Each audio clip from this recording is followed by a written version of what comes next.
Saya bakal menceritakan kisah tentang Nabi Musa alaihissalam. Negeri Mesir dipimpin oleh seorang raja yang bergelar Firaun. Kekuasaan Firaun sangat besar, hingga ia menjadi sombong dan menganggap dirinya Tuhan. Suatu hari, peramal istana mengatakan akan lahir bayi laki-laki dari kaum Bani Israel yang akan mengalahkan Firaun. Firaun pun ketakutan. Segera ia perintahkan prajuritnya untuk menghabisi bayi laki-laki Bani Israel. Seorang perempuan bernama Yukabat yang saat itu sedang mengandung Musa menjadi sangat cemas. Berkat perlindungan Allah Subhanahu wa Ta'ala, dia berhasil menyembunyikan kandungannya. Bahkan kelahiran Musa pun tidak diketahui. Namun hati ibunda Musa masih saja diliputi kecemasan. Setiap hari gelisah memikirkan keselamatan anak-anaknya. Akhirnya Allah Subhanahu wa Ta'ala memberi petunjuk kepada ibunda Nabi Musa agar menghanyutkan bayinya itu ke sungai Nil. Diiringi kesedihan sang bunda, Musa pun dihanyutkan. Ternyata peti itu hanyut mendekati istana Firaun. Kuasa Allah Subhanahu wa Ta'ala berkata lain. Istri Firaun yang bernama Aisyah binti Mazahim sangat terpesona dengan senyum bayi Musa. Ia pun merasa sangat sayang padanya. Aisyah membujuk Firaun agar mengizinkannya mengambil Musa sebagai anaknya.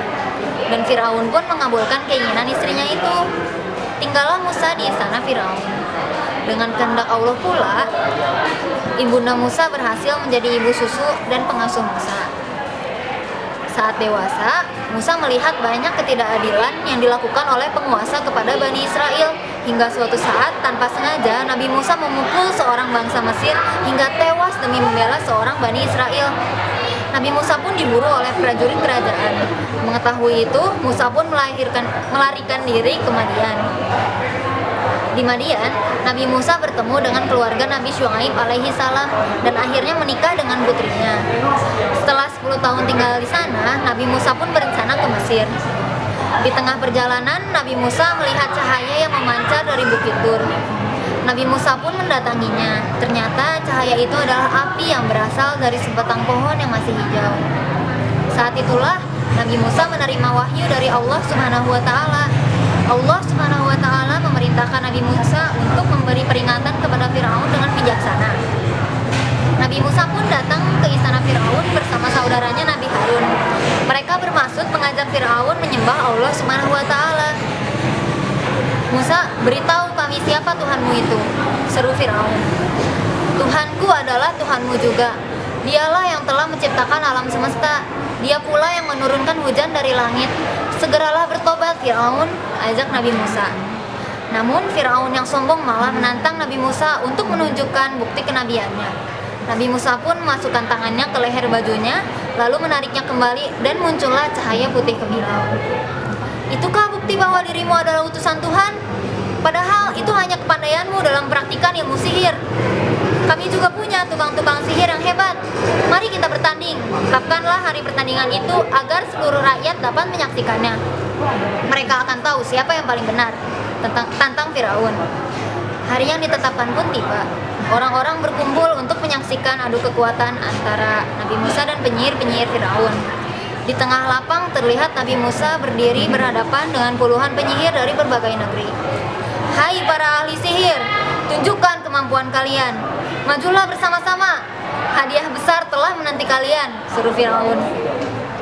Hai Musa, kami dulu yang memulai atau engkau? Tanya penyihir. Nabi Musa menjawab, silahkan, kalian dulu yang memulainya.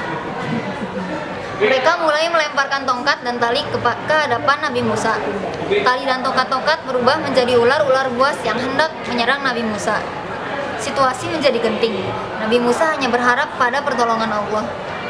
Hai Musa, janganlah takut. Kamulah yang paling unggul. Lemparkanlah tongkatmu. Begitu bisikan yang diterima Nabi Musa. Segera Nabi Musa melemparkan tongkatnya ke tanah. Saat itu juga mujizat kerasulan Nabi Musa terlihat. Tongkat berubah menjadi ular raksasa dan menelan semua ular tipuan para penyihir. Menyaksikan peristiwa itu, para penyihir langsung bertobat. Kami beriman kepada Tuhan Musa dan Harun, seru para penyihir. Firaun menjadi murka, lalu menghukum mati semua penyihirnya. Kemenangan Nabi Musa pun tidak membuat Firaun sadar. Ia malah memburu Nabi Musa dan pengikutnya. Firaun dan prajuritnya terus memburu Nabi Musa.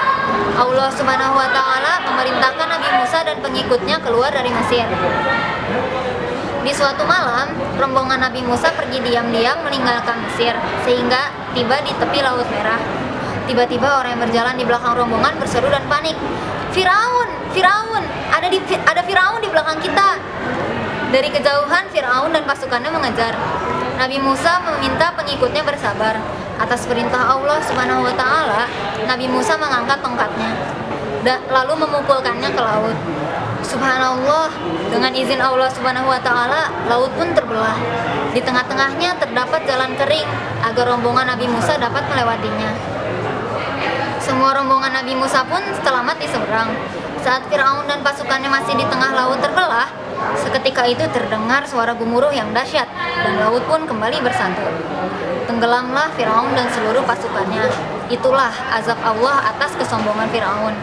Lengkingan suara Firaun terdengar oleh rombongan Nabi Musa. Aku beriman kepada Tuhan Musa dan Firaun. Aku beriman kepada Tuhan Musa dan Harun. Teriak Firaun di tengah gelombang laut yang dahsyat. Namun sudah terlambat, tak ada lagi ampunan baginya. Dikutip dari buku Mukjizat Nabiku. Yuk para pemuda, kita saling berbagi cerita karena kita pemuda dan